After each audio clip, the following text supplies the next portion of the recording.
va s'enlever.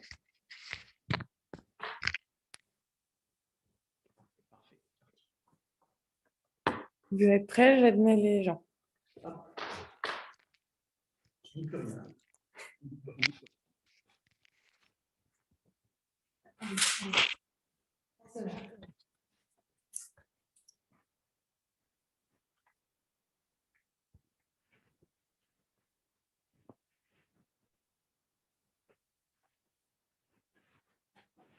Bonjour à tous.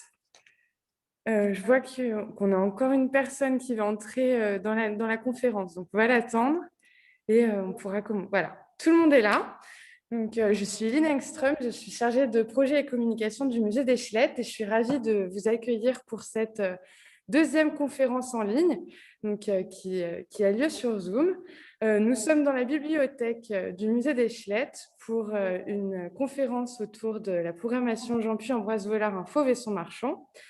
Cette conférence a pour sujet la céramique et plus particulièrement la céramique des fauves, portée par André Mété.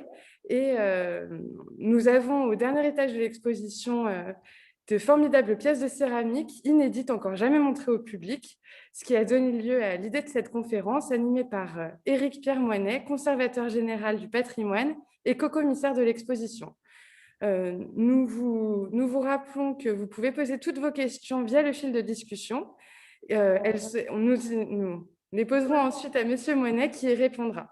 Monsieur Moinet, je vous laisse la parole.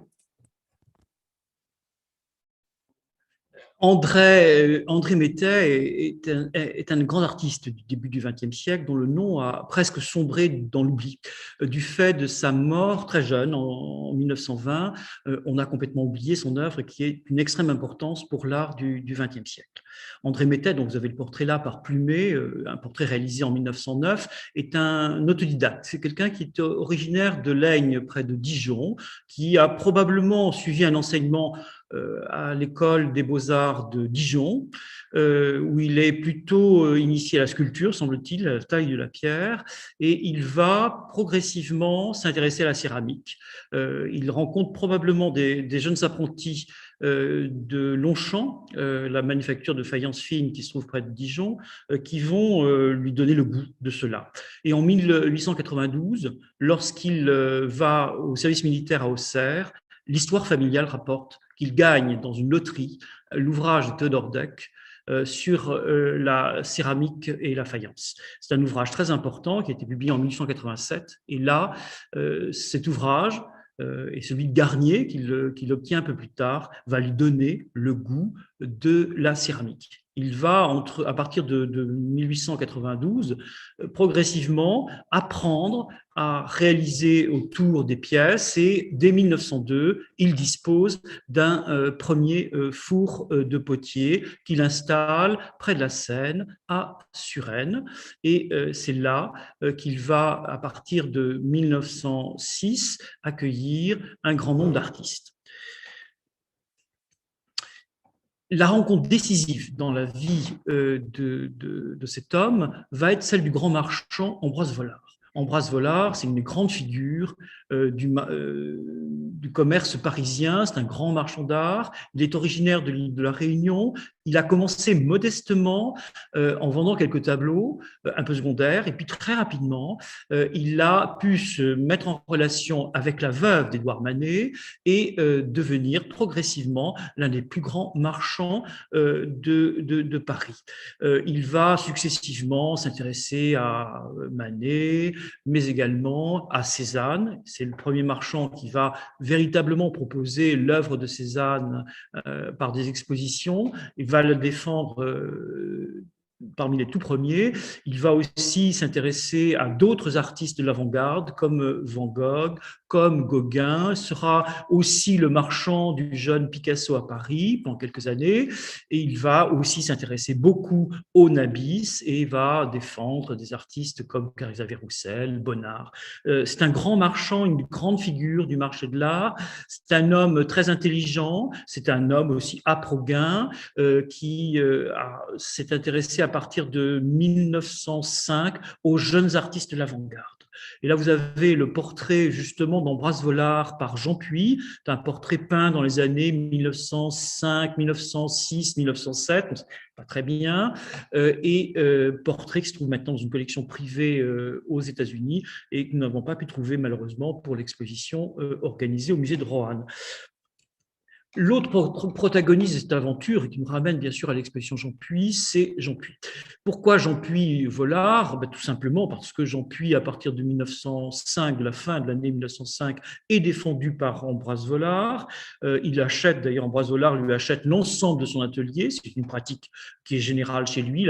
Lorsqu'il rencontre un jeune artiste, il a toujours tendance à acquérir un grand nombre d'œuvres. Il fera la même chose d'ailleurs en 1908 avec Métais, où il va acquérir plus de 800 pièces de Métais qui resteront dans ses mains jusqu'à sa mort en 1939. Donc là, vous avez le bel autoportrait de Jean Puy, qui est une œuvre capitale de l'artiste, où il est présenté justement tel qu'il est en 1905 lorsqu'il rencontre le grand marchand Ambroise Vollard.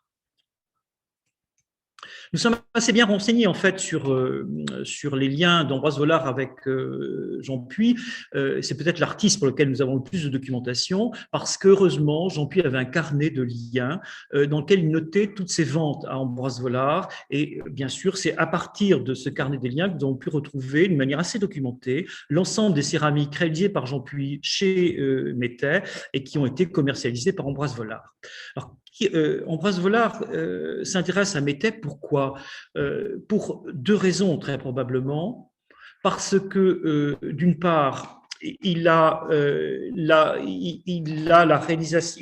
possibilité de voir ces céramiques dès le salon de 1903. Il découvre ses œuvres à la Galerie Druet, près de chez lui, et en 1906, Vlaminck rapporte qu'il lui présente ce potier. Son œuvre entre 1902 et 1905 est une œuvre de potier débutant, il faut bien le dire. Il fait surtout du grès flammé, dans l'esprit de Chapelet, et il va très rapidement, avec la rencontre de Vollard, changer sa production d'une manière véritablement délibérée en s'intéressant pour Vollard à la problématique de la faïence. Et c'est dans le domaine de la faïence que la plupart des grands artistes qui vont travailler pour Vollard vont s'exercer. La technique mise au point par Métais est faite à la demande d'Ambroise Vollard. Lorsque Ambroise Vollard rencontre en 1906 Métais, il lui demande d'accueillir dans son atelier de Suresnes tous les artistes de son écurie, tous les artistes qu'il expose dans sa galerie. Il s'agit de peintres fauves de la nouvelle génération, dont on verra les œuvres tout à l'heure avec abondance, mais il s'agit aussi d'autres artistes, des artistes nabis en particulier, tels que Bonnard, Xavier-Roussel, en particulier Maurice Denis aussi, et des artistes indépendants, parfois des artistes âgés. C'est le cas pour Marie Cassatt et c'est le cas aussi pour le célèbre douanier Rousseau qui a réalisé un certain nombre de pièces pour Métais. On a résumé d'une manière assez indirecte l'œuvre réalisée par ces artistes dans l'atelier de Suresnes comme étant essentiellement des œuvres fauves. La réalité est tout autre. Il y a effectivement des artistes fauves qui travaillent avec Métais pour réaliser des céramiques à la demande de Vollard, mais il y a bien d'autres artistes, artistes nabistes ou des artistes indépendants qui ont travaillé avec Métais à la demande de Vollard. Il y a même quelques sculpteurs, dont Mayol, plus connu pour ses sculptures que pour ses peintures ou ses céramiques, qui a réalisé cependant de très beaux décors avec André Métais. André Métais, son travail est à la fois méconnu et en même temps bien connu parce que de nombreux musées conservent des œuvres essentielles de cet artiste, en particulier le musée de Grenoble, le Petit Palais et le musée d'art moderne de la ville de Paris, et dans quelques grands musées de région à Dijon, mais aussi à Nevers. Vous avez des pièces réalisées par André Métais, dont on peut voir aussi des œuvres dans les grands musées étrangers et également au Musée national de la céramique à Sèvres. Voilà quelques-unes des œuvres d'André Métais qui accompagnent l'exposé, qui vous montrent les pièces de style oriental réalisées par André Métais à partir de 1908. L'accueil des artistes est assez mal documenté. Ils doivent venir travailler probablement à la journée en s'installant à Suresnes. Donc, il va accueillir individuellement les artistes, il les accompagne dans son travail. C'est-à-dire que Métais réalise les pièces, les formes, il les fait cuire une première fois, on appelle cela une cuisson dégourdie à 1000 degrés, il les couvre des trempes dans l'émail, qu'il laisse sécher, et c'est sur cet émail qui est encore frais, mais un tout petit peu sec, que les peintres doivent réaliser leur décor. L'opération est une extrême délicatesse, il faut avoir le geste sûr, il faut être extrêmement rapide. L'artiste trempe son pinceau dans une sorte d'émail qui est réalisé à partir d'oxydes, des oxydes qui sont très limités. Vous avez des verts, deux verts, vous avez également un jaune orangé, vous avez en très petite quantité le rouge qui supporte mal les cuissons très fortes en cuisson de grand feu, et vous avez également un manganèse qui vire au noir, qui donne des bruns, violets ou noirs selon la densification. L'artiste utilise très probablement un médium pour aider à la fluidité de la couleur, et on sait par Théodore Deck, qui est le grand maître à penser de Métais, qu'il utilise un fluide qui lui permet d'être plus rapide dans l'exécution et d'avoir une couleur beaucoup plus diluée. Donc là, vous avez deux pièces essentielles de Matisse qui ont été réalisées chez Métais et qui nous présentent justement toute la modernité des compositions réalisées par ces artistes. C'est une rupture totale. Il n'y a pas de tradition au XIXe siècle établie de lien entre des potiers et des peintres. Les seules expériences menées sont celles de Taylor Deck dans son atelier, qui accueille un certain nombre d'artistes qui travaillent en collaboration avec lui dans les années 1860-1880. Puis, on a bien sûr l'expérience de Chapelet qui accueille Gauguin, qui va initier Gauguin à la céramique dans l'atelier d'Auteuil. À part ces quelques expériences, qui sont des expériences fondamentales, mais extrêmement limitées, il n'y a pas de lien véritablement entre des peintres ou des sculpteurs, des artistes importants, et des potiers. Cette rupture est une rupture traditionnelle en France, car l'art de la céramique, depuis le début du XIXe siècle, devient plutôt une production non plus artistique, mais manufacturée, et même dans les manufactures de très grande qualité, comme Sèvres, les productions sont réalisées dans le cadre d'ateliers où les artistes proposent un modèle qui est répété par des dessinateurs. Là, au contraire, c'est l'artiste qui lui-même devient le démiurge, qui travaille pour créer ces pièces. Ce sont des pièces bien sûr uniques, c'est-à-dire que l'artiste ne peut réaliser qu'une seule pièce, des pièces qui sont cuites par le potier, qui en surveille la cuisson, avec des aléas parfois, des couleurs qui sont plus ou moins bien rendues. Le peintre travaille à l'aveugle, il dispose d'une petite palette dans laquelle il a des échantillons de couleurs émaillées qui lui permettent de juger ses rapports de couleurs dans sa composition. On peut imaginer que les artistes procèdent à partir de dessins préparatoires, et en particulier lorsqu'il s'agit de scènes extrêmement élaborées. Dans le cas de Matisse, on a l'impression qu'il s'agit de pièces qui sont réalisées comme ça au geste, d'une manière extrêmement rapide. Voilà des pièces de Vlaminck autour de la modernité. Là aussi, ce sont des pièces libres, réalisées au geste, aux mains, qui vont sur l'immédiateté du geste, la rapidité. Ce sont des pièces qui sont là pour le décor, essentiellement pour le décor. C'est une des quêtes principales des artistes qui ont travaillé pour Métais. Rouault, parmi les grands peintres proches des Faux, va réaliser aussi pour Métais un très grand nombre de pièces. C'est peut-être le peintre qui restera le plus fidèle à Métais, puisqu'on sait qu'il va travailler à Suresnes jusqu'en 1910. L'atelier de Suresnes fonctionne avec les artistes de l'écurie de Vollard entre 1906, présentation de Vlaminck à Métais et de Vlaminck à Vollard se fait au cours du printemps 1906, et on peut imaginer que c'est à partir de l'automne 1906 que les artistes commencent à travailler chez Métais.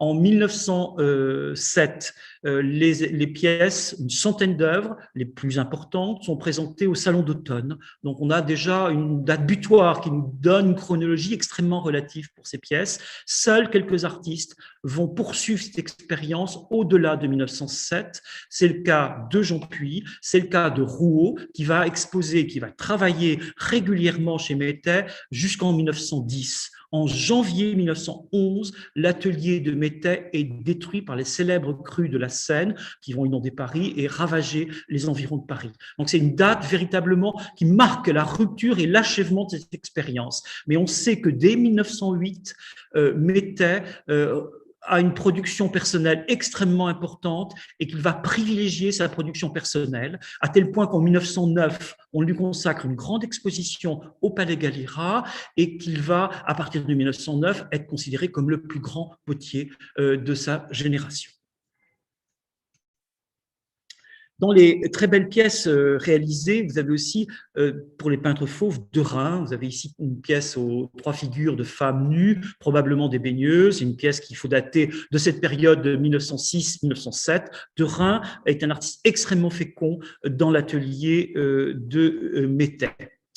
Et puis, vous avez des artistes qui sont des artistes proches des fauves, qui ont une expérience fauve, en tout cas au tout début, qui vont s'en éloigner par la suite. C'est le cas de Friese, avec ici ces très belles figures au bleu de cobalt sur fond blanc. On voit toute la richesse de la faïence, qui permet justement ces jeux de contraste extrêmement simplifiés. Le blanc de l'émail, d'un émail extrêmement pur, riche en étain, qui donne ce blanc extrêmement fort, très laiteux, sur lequel se détachent bien sûr ces figures dessinées au bleu de cobalt. On peut imaginer là que pour le grand vase qui représente ces baigneuses sortant du bain, on voit très bien l'influence de Cézanne sur cette scène, qu'il y a un dessin préparatoire qui sous-tend cette composition, alors que dans les assiettes, il y a beaucoup plus de liberté et de spontanéité. On peut imaginer qu'il travaille directement sans dessin préparatoire. Il y a aussi parmi ces artistes la nouvelle génération, Walta, qui a réalisé de très belles pièces pour Métais. Et vous avez là une de ses plus belles compositions, toujours le thème de la baigneuse, une femme au tub ou une femme au bain, accroupie, qui s'essuie le dos, avec un très bel émail blanc sur lequel se détache la figure au trait, avec le blanc qui sert par transparence à la couleur du corps, avec une construction extrêmement moderne, par traits, en cerne, qui contourne la figure, qui va à l'essentiel et simplement quelques taches de manganèse qui donnent ce noir extrêmement soutenu, en l'occurrence là, qui donnent le volume du corps et qui permettent de lire avec beaucoup plus de facilité la figure de la femme. Et puis Jean Puy, qui a réalisé parmi ses très belles pièces les Faunesses. Jean Puy est un artiste qui est assimilé au grand peintre fauve de la première génération. Il est bien sûr remarqué dès 1905 avec le scandale dit de la cage aux fauves, où on a Vaucel, le critique d'art, et d'autres encore vont un peu se moquer de ces jeunes artistes qui recherchent des formes très modernes, qui recherchent la couleur, et dans cette salle où on présente des sculpteurs d'un sculpteur qui s'appelle Marc, qui est d'ailleurs un ami de Métais, on va comparer cette sculpture très marquée par l'esprit de la Renaissance en la comparant aux peintures très violentes et modernes, fauves, des artistes comme Matisse, Van Dongen et d'autres qui exposent dans cette salle. Jean Puy expose dans une salle à côté, mais dans l'illustration de novembre 1905, on présente communément les œuvres révolutionnaires des grands peintres comme Matisse avec celles du jeune Jean Puy. Jean Puy va travailler à la demande de Vollard chez Métais, va naître une amitié entre les deux hommes qui durera jusqu'en 1910 très probablement. Ici, vous avez une des plus célèbres compositions de Jean Puy pour Métais, le vase aux Faunesses, qui est un vase d'une forme extrêmement moderne, très épurée, avec une forme qui dialogue avec la céramique traditionnelle en modernisant la forme, une forme haute de vase ancé, Cela nous rappelle bien évidemment que le mouvement, l'expérience de Métais procède de l'expérience Art and Craft, cette expérience anglaise qui apparaît dans la seconde moitié du 19e siècle autour de William Morris et Ruskin, et qui privilégie le retour aux arts appliqués, le retour à la tradition en forme traditionnelle, en les épurant, en les modernisant. La céramique Art Nouveau, telle qu'elle était la mode dans les années 1900, prône le contraire. C'est une céramique extrêmement élaborée, qui laisse une grande place aux décors végétaux et à la femme dans un esprit très naturaliste. Et ce n'est pas du tout l'esprit d'André Métais, qui préconise des formes extrêmement simplifiées, marquées par l'esprit art and craft, qu'on a découvert lors de la grande exposition universelle de 1900 à Paris, et qui va imprégner beaucoup de jeunes créateurs de cette période. On peut penser aussi, bien sûr, en Angleterre, au mouvement qui se déroule dans la même période, dit de Bloomsbury, avec Belle, la sœur de Virginia Woolf, qui va réaliser toute une série de décors pour la céramique, pour le bois, qui sont très proches des décors préconisés par André Métais et réalisés par ces jeunes artistes fauves. Et justement, le vase Faunès procède de cet esprit par sa modernité. C'est une histoire racontée. Jean-Puy adore raconter des histoires. Donc, le vase est tournant et raconte, finalement, associe des formes à l'antique de jeunes femmes dansant avec des animaux. Le mélange, bien sûr, associe la femme au thème du sauvage, avec l'ours qui est là pour rappeler, ou les bêtes féroces qui sont là pour rappeler un univers qui évoque, bien sûr, le cirque, une mythologie un peu rêvée. Et Jean-Puy est très sensible à ce genre d'univers.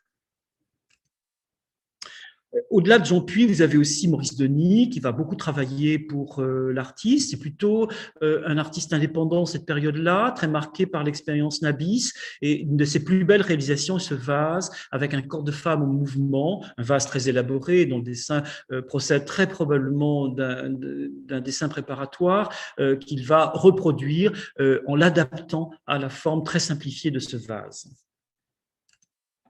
Et puis, vous avez également Mayol, plus connu pour ses sculptures, qu'on a redécouvert il y a quelques années pour ses peintures et qui a réalisé également quelques céramiques. Là, c'est une pièce de très, très grande qualité. On voit toute la force du sculpteur qui résume le corps en volume, vu de dos. On pense à ces figures telles que la Méditerranée ou d'autres sculptures très célèbres de l'artiste, avec le fond bleu de cobalt qui crée un contraste très, très violent au fond de la pièce. On a là quelque chose de très moderne et qui annonce, bien sûr, les céramiques réalisées par Artigas et Dufy dans les années 1930.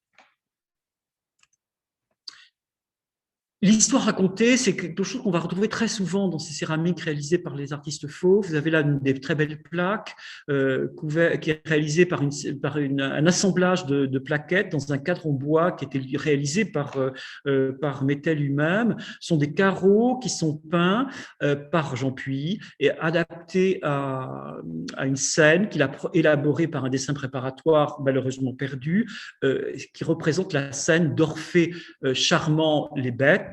S'inspire bien sûr d'une manière rêvée de la mythologie, avec une composition qui procède véritablement des décors d'opérette, avec une mise en page en scène ou en coulisses successives, les animaux au premier plan, avec deux nymphes, une nymphe nue et une nymphe tenant un instrument de musique, et un arrière-plan plus élaboré à la manière d'un décor de théâtre, avec des feuillages, des arbres et des figures de femmes traitées en manganèse qui se dégagent dans les lointains.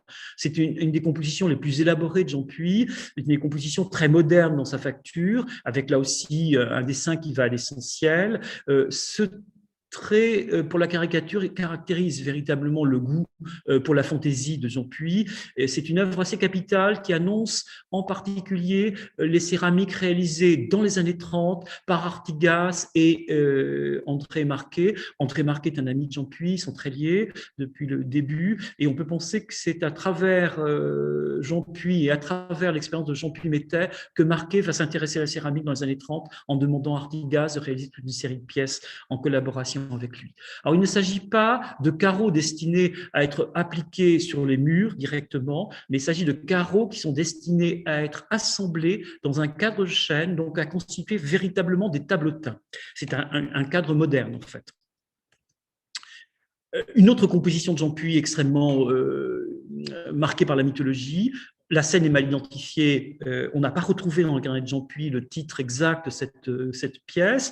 C'est trois hommes, trois figures nues, trois figures qui se détachent sur un fond traité en brun, avec une grande modernité d'écriture. Là, c'est une pièce qui procède d'un dessin extrêmement rapide, réalisé à partir probablement d'une petite esquisse. La grande liberté du peintre repose dans les décors de l'aile, avec ces décors de feuillage qui marquent les quatre coins, les quatre pièces, les quatre parties, en tout cas plus marquées de l'assiette, qui est polygonale. Donc, il y a véritablement des angles très marqués.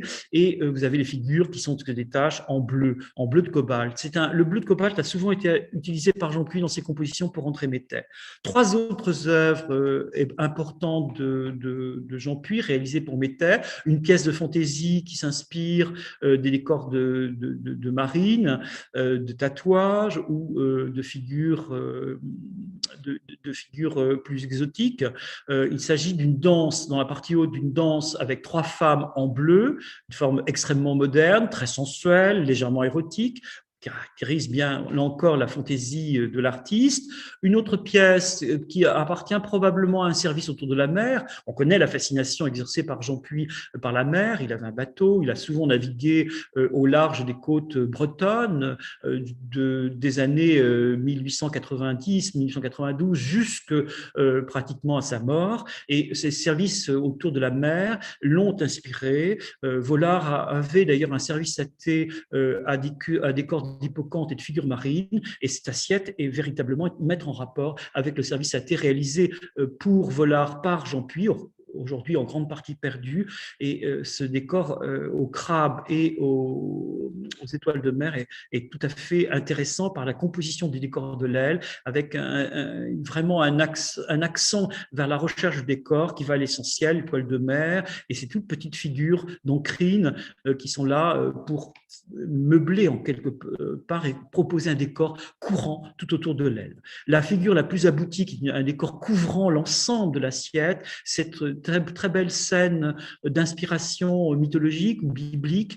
On croit reconnaître les grappes de Canaan, mais ce n'est pas forcément le sujet en l'occurrence. Il s'agit d'un homme, une figure bachique, qui propose une grappe surdimensionnée à une jeune femme déshabillée. C'est l'évocation, bien sûr, des fêtes bachiques, mais surtout, ce qui est tout à fait impressionnant, c'est l'importance donnée au décor, avec cette grappe surdimensionnée, la figure de la femme en rose qui se détache sur le fond blanc, et cette façon de couvrir le fond avec un décor très, très important et donne une ampleur à la pièce et une composition d'une grande richesse. Il y a bien sûr aussi dans ces réalisations un artiste de tout premier plan qui va réaliser des pièces très modernes avec un décor couvrant, c'est Vlaminck. Vlaminck qui s'inspire dans ces années 1906, 1907, 1908 des célèbres décors des ballets russes qui sont très en vogue à Paris. C'est pour cela que les pièces sont difficiles à dater, car il faut bien penser qu'elles ne peuvent être que postérieures aux ballets russes, c'est-à-dire peut-être pas réalisé pour 1907, mais peut-être un tout petit peu plus tard, c'est-à-dire en 1908 ou 1909, en tout cas avant 1910. Ici, il s'agit d'un décor extrêmement couvrant qui s'inspire de scènes de forêt, avec des oiseaux dans la forêt, avec un décor qui rappelle bien sûr les tissus slaves et les tissus russes. Composition qui rappelle aussi Douanier Rousseau, et vous savez que le Douanier Rousseau a travaillé avec Méter, réalisé un certain nombre de pièces. Voilà deux pièces du célèbre service atté réalisé par Jean Puy pour Vollard autour du thème de la mer. C'est un petit pichet dont on voit deux faces là qui appartient aux collections du musée d'Eschlecq, qui a été retrouvé il y a quelques années. Les autres pièces de ce service, un tête-à-tête, ont complètement disparu. Une autre pièce importante, un autre artiste de ce mouvement-là, c'est une pièce qui nous présente de Friese, qui représente une jeune femme assise dans un paysage exotique avec un grand palmier à l'arrière-plan, une figure féminine en rose. On voit que cette pièce est très marquée par l'esprit par l'esprit de Matisse, avec une complicité qui apparaît entre Matisse et ces artistes au tout début de leur carrière qui est certaine, des rencontres possibles aussi dans l'atelier de Métais entre Friese, Zampuis et Matisse au moment où ils travaillent dans l'atelier de Suresnes. Une des plus modernes compositions de Jean Puy, une composition qui a été redécouverte il y a quelques années, qui est présentée pour la première fois dans une exposition, je pense, pour l'exposition Jean Puy à Roanne et à Pont-Aven. C'est une série de carreaux qui formaient probablement un tableautin destiné à l'ornementation d'une maison, avec un encadrement probablement chêne réalisé par Métais et qui a là, en l'occurrence, disparu. C'est un sujet d'inspiration mythologique, là encore, qui présente, qui associe des femmes nues sortant du bain et des hommes dans une toilette tout aussi dénudés. Grande modernité de l'écriture et des figures qui évoquent, bien évidemment, les grandes compositions très modernes de Matisse dans les années 1905. Un tableautin également réalisé par Jean Puy, c'est une figure de 4 carreaux associés. Ces carreaux, il les appelle tablettes, et dans l'inventaire de Métais, on trouve la mention tablette et non pas carreaux. Elles sont d'un format un tout petit peu différent, pas carré, mais rectangulaire, et évoquent bien sûr les tablettes d'artistes, les tablettes de peintres qui sont utilisées pour peindre des notes. Il s'agit d'une scène figurant la danse. C'est une série de carreaux composant frise qui est insérée dans un cadre de chêne, qui a été restitué récemment, cadre de chêne qui avait été réalisé par Métais, autour du thème de la danse. C'est un thème récurrent dans l'œuvre des artistes qui ont travaillé pour Métais. C'est un thème rendu très à la mode, et Jean Puy est très sensible justement à ce thème de la danse dans les céramiques qu'il réalise chez Métais. Le thème de la danse qu'on retrouve également dans ce très beau vase de Rhin, qui est une œuvre absolument essentielle parmi toutes les productions réalisées chez Métais par l'artiste. Une grande figure monumentalisée qui se détache sur le fond blanc avec un décor extrêmement schématisé pour peupler le fond. Le corps est marqué par un cerne extrêmement prononcé qui permet d'aller à l'essentiel de la forme de la figure. Grande modernité dans l'écriture des couleurs, grande modernité dans l'esprit et la recherche de la ligne, une pièce extrêmement réussie parce que le corps de la femme s'adapte parfaitement à la forme du vase. Il y a une sorte d'adéquation tout à fait particulière dans cette écriture-là, dessin préparatoire très probablement, mais une sorte de modernité qui va à l'essentiel. On voit bien que l'artiste a compris ce qu'est une forme et comment l'utiliser au mieux. L'une des œuvres capitales de Jean Puy, qui est dans une collection privée, qui n'a pas pu être présentée pour l'exposition, qui est un vase qui a souvent été présenté dans les expositions consacrées à l'artiste, un vase autour du thème de la danse. C'est un vase assez monumental par ses dimensions, avec une composition très organisée qui procède d'un dessin préparatoire, élaboré, dessin perdu pour l'instant, qui figure des figures de femmes nues dansant au premier plan en rose, qui se détache sur un paysage à peine abrégé évoquant un fond marin, avec à l'arrière-plan 2 musiciennes, une dansant, jouant des castagnettes et l'autre la flûte de Pan, avec dans la composition de la partie haut du vase un grand décor végétalisé plus abouti. Alors la forme est plus ample, il y a peu de vases de Métais qui ont cette importance-là, on en connaît d'autres par de Rhin en particulier, et c'est à peu près tout, donc très peu de vases de ces dimensions-là, à peine une dizaine peut-être, réalisés par des artistes différents, décorés par des artistes différents. Bon, c'est des pièces compliquées à faire, car ces pièces sont fragilisées au moment où l'artiste les travaille. Ce sont des vases qui sont réalisés probablement peints sur tour, sur un émail pulvérulent, au pinceau, trempé dans ce fluide mêlé d'oxyde, et bien sûr l'enfournement est réalisé dans des gazettes qui protègent du feu les pièces. Ce sont des pièces qui sont cuites autour de 1000 degrés, 1050 degrés. toujours dans ces séries de pièces essentielles, deux pièces de Rhin, toujours figurant des corps féminins dénudés. À gauche, un corps très marqué par l'art africain, avec une silhouette féminine en marche, dont la tête est traitée en aplat sur les épaules. Bon, ça évoque bien sûr tout le travail très moderne marqué par la sculpture africaine. On pense Picasso de Moselle d'Avignon en 1907. On pense aux grandes compositions très, très violentes et fortes de Rhin dans ces années-là. De Rhin aimait l'art africain, il avait une collection d'art africain, et on voit que ce vase est très marqué par cette esthétique-là.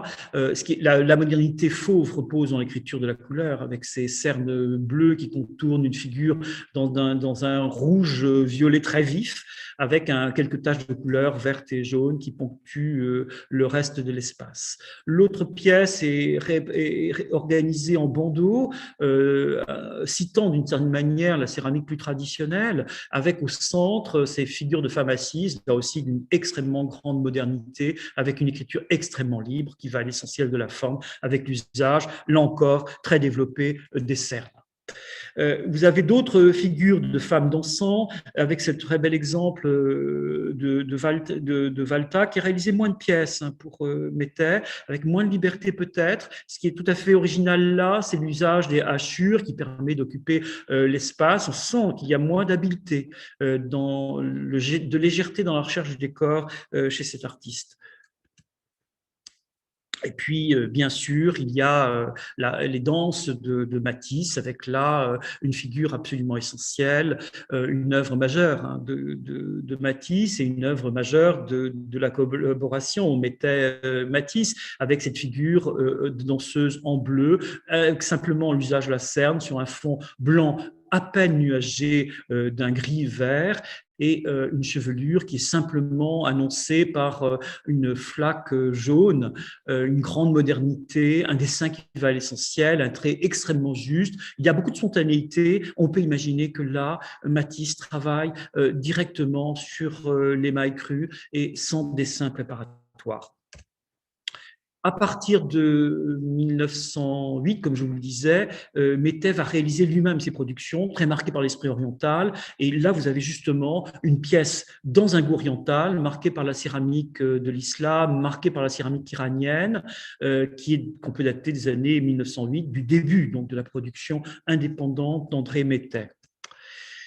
Tout cela pour revenir à des pièces plus libres dans le décor. Et vous avez là une pièce qui va à l'essentiel du décor, justement, une pièce de Rhin qui rappelle beaucoup Vlaminck dans son exécution, et cependant qui est véritablement de Rhin, avec une composition en registres superposés qui va dans la recherche de l'ornemental. C'est une des grandes problématiques de l'art décoratif au début du XXe siècle, se libérer de l'emprise de l'art nouveau qui est très marqué par l'exposition universelle de 1900, pour aller à l'essentiel, pour aller vers des figures d'une plus grande liberté, et cette liberté justement qui est reconquise par les artistes fauves au sein de l'atelier de Métais.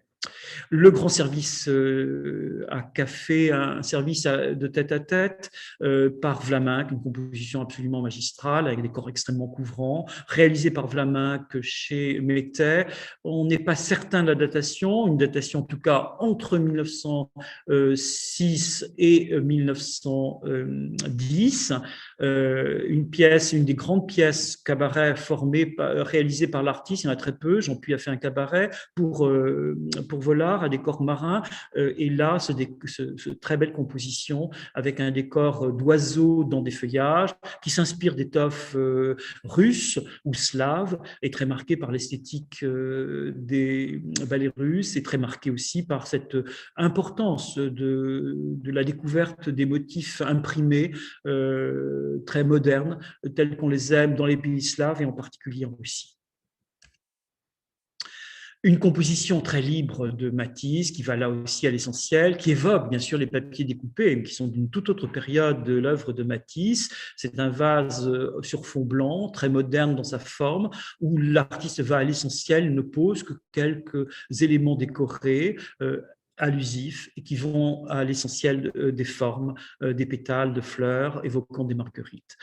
C'est une composition de grande modernité, un vase que l'on doit dater véritablement entre 1906 et 1907. Toujours dans cette modernité radicale, un très beau plat à décor inspiré par les tissus africains, réalisé par Derain, là aussi entre 1906 et 1907.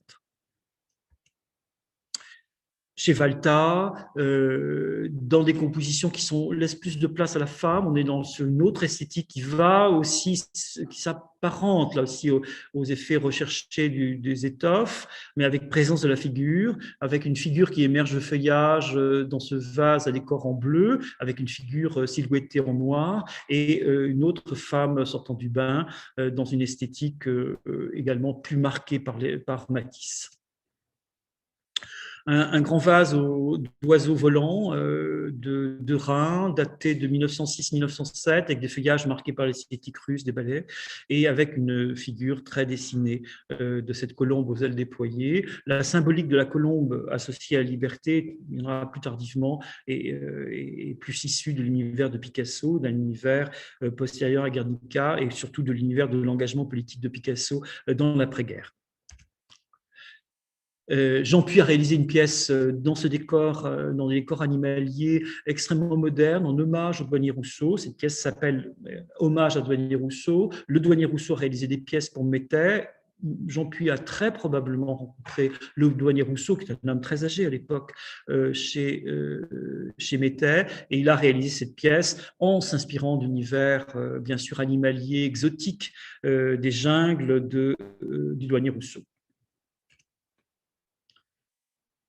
Une autre pièce qui va véritablement à l'essentiel, avec ces figures de deux femmes dans un paysage à peine évoqué par des touches de vert, une grande modernité, l'essentiel des courbes suggérées par le trait.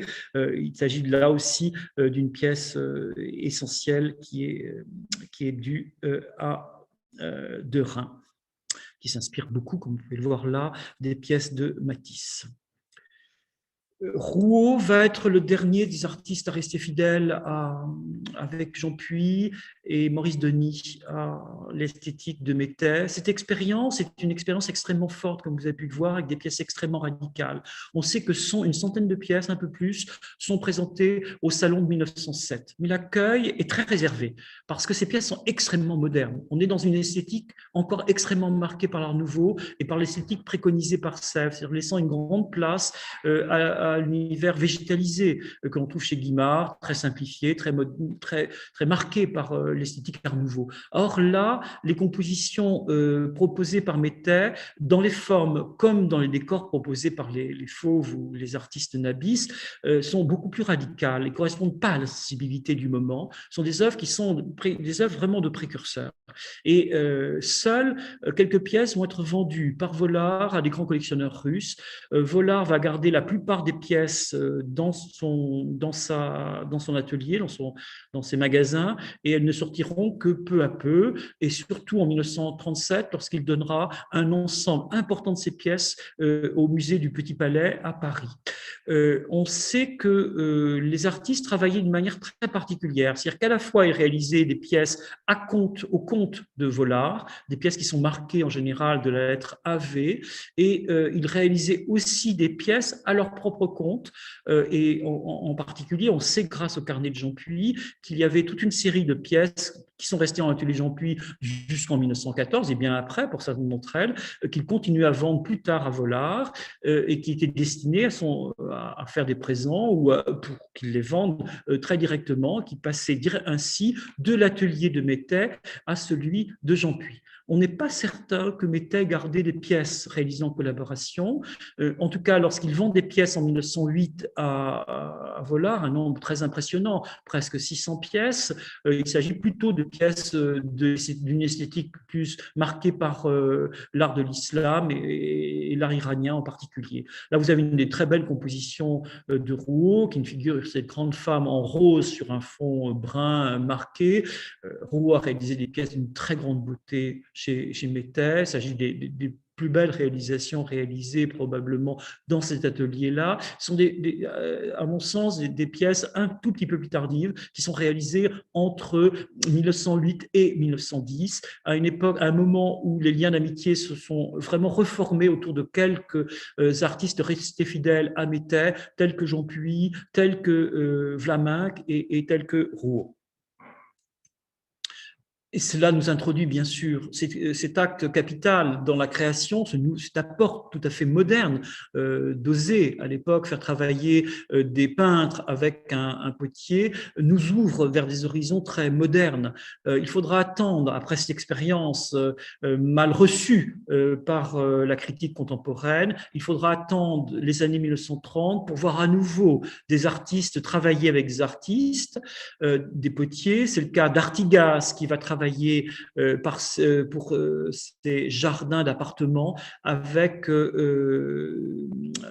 Dufy. Ce sont parmi les plus belles pièces des années 1930 qui sont réalisées en quelques années. Il y en a une petite quarantaine de répertoriés à l'heure actuelle, réalisées par Dufy en collaboration avec le portier Artigas, qui renouvelle avec cette tradition de lien potier peintre. Marquet va aussi travailler avec Artigas. Il faudra attendre plus tard, il faudra attendre les années 60 pour voir une nouvelle collaboration apparaître, et c'est en l'occurrence la Manufacture de Sèvres, à la demande d'André Malraux, qui va accueillir au sein de ses ateliers les grands artistes du temps pour réaliser des décors de manière autonome, réalisés en pièces limitées, qui sont réalisés pour être proposés à la vente.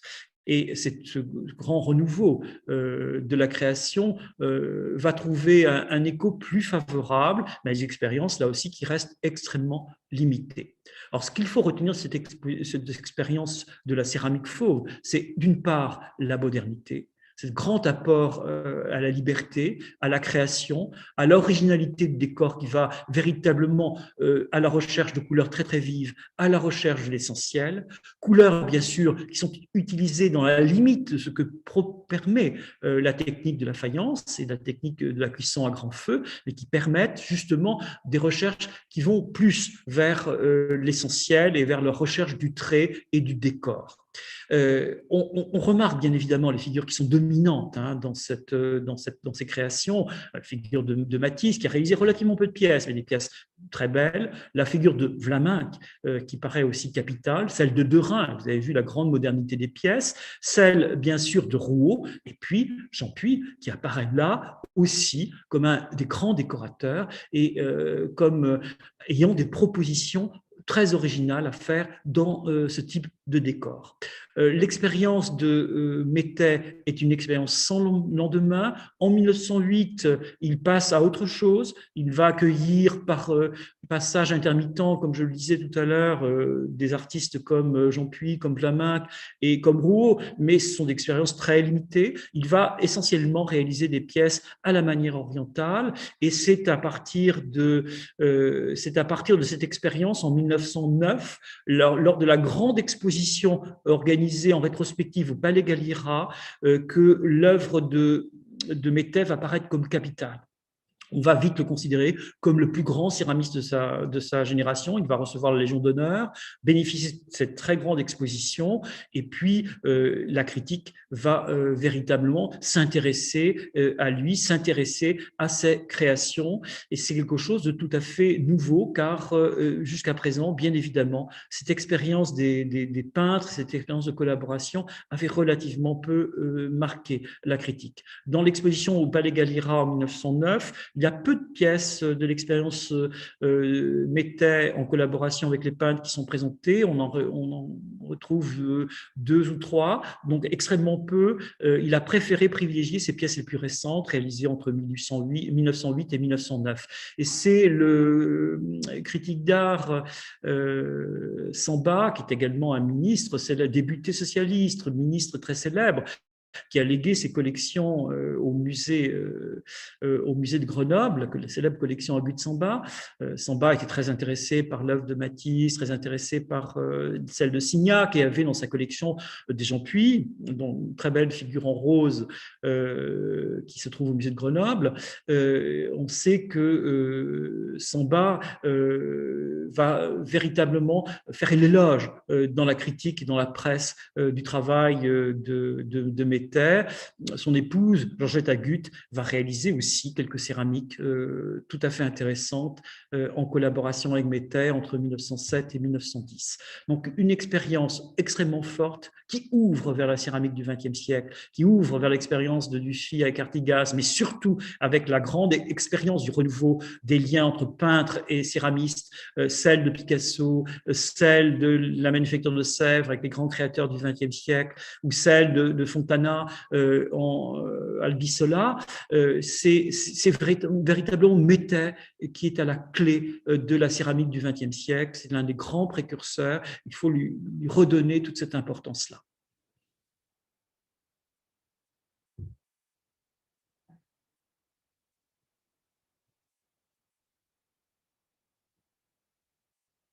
Si vous avez quelques questions à poser, je ne pourrai pas y répondre.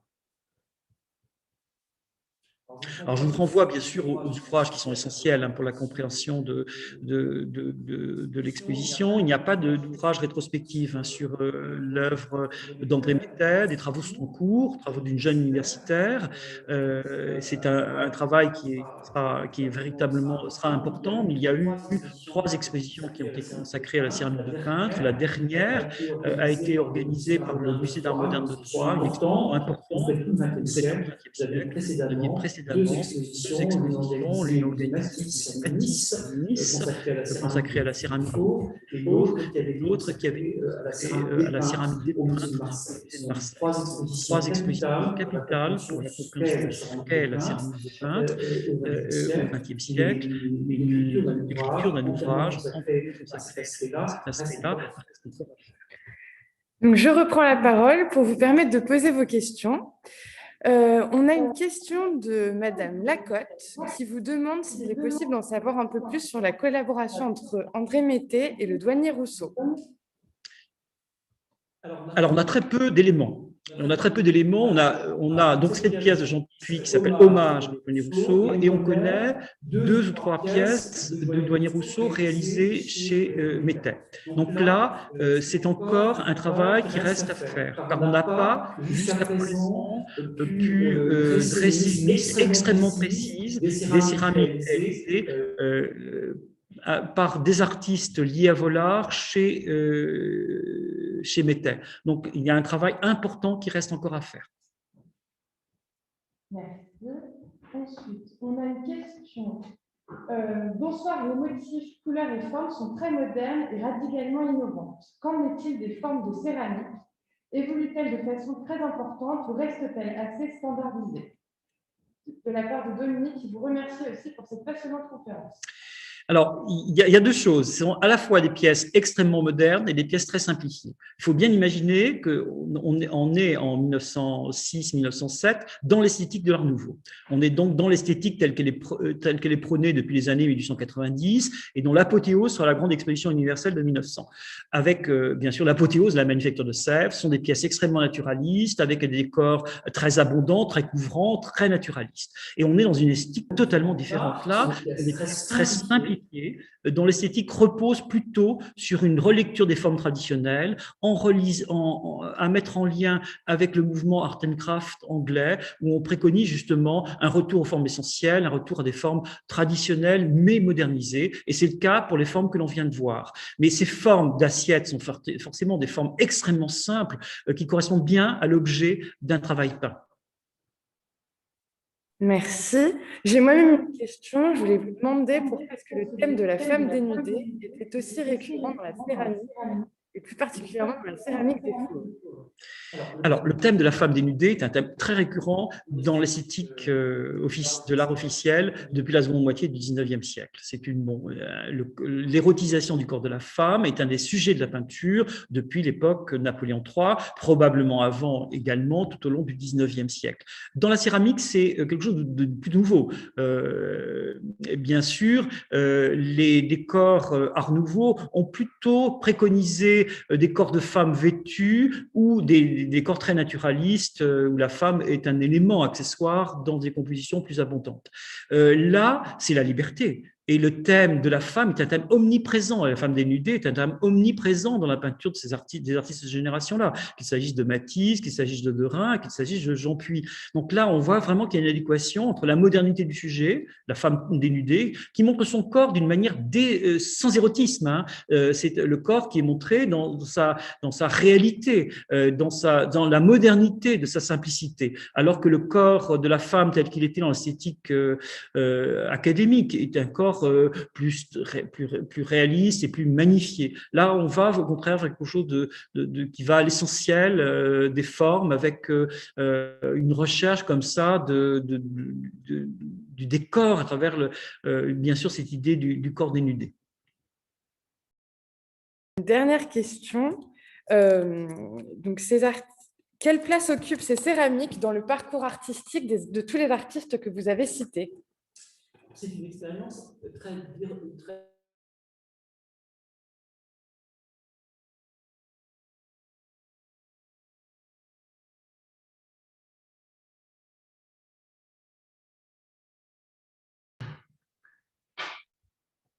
C'est bon. Alors, je rappelle simplement que la plupart des artistes fauves ont découvert la céramique à travers cette expérience-là. C'est quelque chose de tout à fait nouveau pour eux.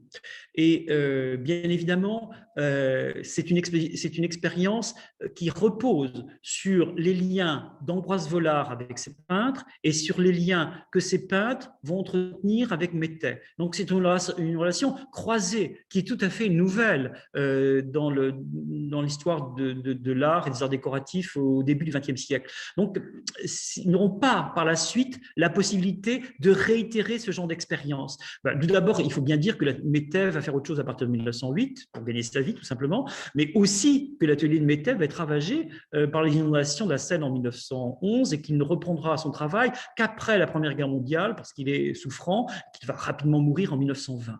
Et d'autres ateliers parisiens ont proposé des collaborations avec des artistes. On la connaît mal et elles n'ont pas cette ampleur-là. C'est le cas, par exemple, d'Avenard, qui a travaillé avec un certain nombre de peintres, on le sait, mais sans que l'ampleur soit la même que celle de Métais. Le fait que Métais se soit associé avec Vollard et travaille avec les faux va donner un aura tout à fait particulier à cette expérience et qui est tout à fait singulier. On a vraiment comme équivalent à l'étranger que l'expérience du Art and Craft autour du mouvement Bloomsbury avec Vanessa Bell, la sœur de Virginia Woolf et puis d'autres artistes, donc Harrington. Et puis on aura plus tard, dans les années après la Première Guerre mondiale, vers 1918, Omega Workshop qui prolonge l'expérience de Bloomsbury en Angleterre, où on va faciliter justement le travail d'artistes avec des matériaux comme la céramique ou des plateaux peints, etc. Ce sera le cas, par exemple, du sculpteur Boyer Brejcha, ce sera le cas du peintre Jean Marchand qui va travailler pour Omega Workshop. On sent que ce n'est pas du tout dans l'univers des préoccupations françaises. Alors plus tard, à la fin des années 30, on a bien sûr l'expérience d'Albert Glaise avec Molly Sabata et avec Anne Nongard. Mais c'est quelque chose de vraiment, à chaque fois, qui repose sur des expériences individuelles, qui sont limitées en temps, et c'est quelque chose de vraiment une expérience très particulière. Il faudrait vraiment l'interroger d'une manière particulière, je pense, par un travail universitaire particulier pour voir comment tout cela s'est organisé, mais c'est quelque chose d'un peu miraculeux, il faut bien le dire, et de très expérimental. Merci. J'ai une question de Bruno Itier qui vous pose la question.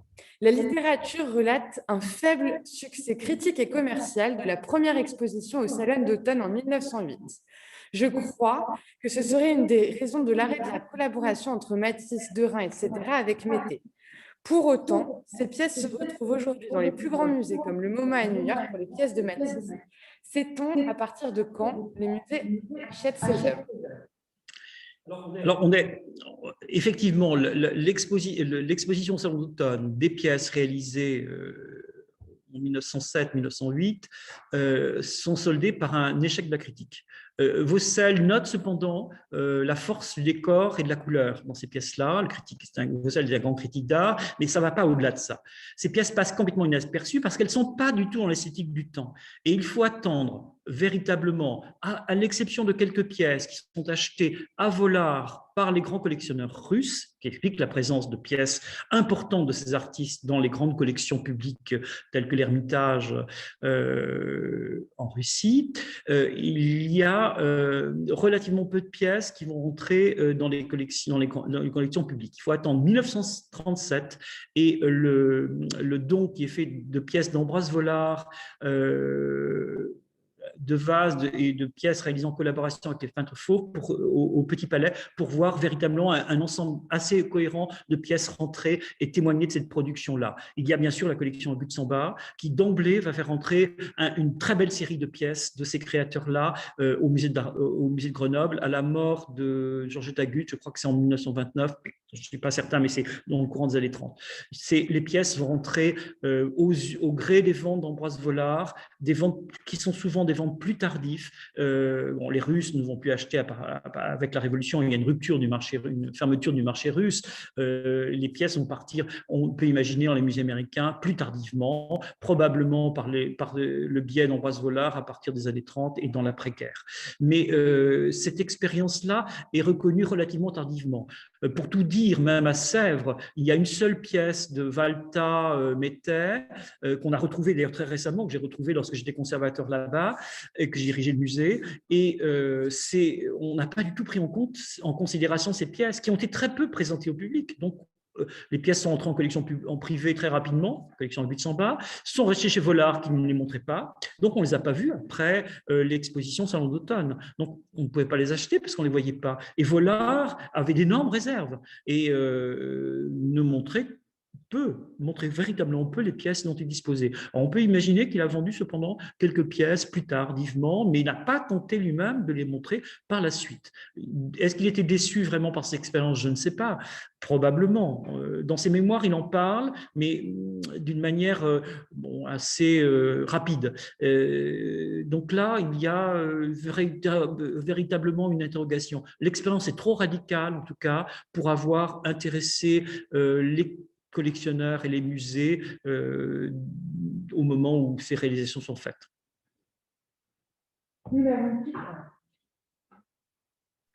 Donc, nous n'avons plus de questions, à moins que je me trompe.